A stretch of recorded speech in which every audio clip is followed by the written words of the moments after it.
আমাৰ প্ৰতিগৰাকী ক্ৰীড়াবিদৰ প্ৰতি আমাৰ শ্ৰদ্ধা আছে আৰু তেখেতক লৈ আমি গৌৰৱান্বিত।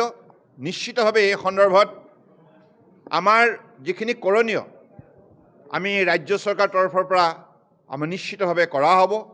কাৰণ মাননীয় প্ৰধানমন্ত্ৰী ডাঙৰীয়াই এই সন্দৰ্ভত প্ৰতিগৰাকী খেলুৱৈক যেনেধৰণে অভিনন্দন জনাইছে আৰু তেখেতে যোৱা 11 বছৰে ক্ৰীড়া ক্ষেত্ৰখনক শক্তিশালী কৰাৰ বাবে যিখিনি তেখেতে বলিষ্ঠ পদক্ষেপ লৈছে, গতিকে মই ভাবোঁ যে আমাৰ বৰ্তমান সময়ত গোটেই ভাৰতবৰ্ষতেই ক্ৰীড়া জগতখনৰ সন্দৰ্ভত ৰাইজৰ যিখিনি দায়িত্ব আছে এই সন্দৰ্ভতো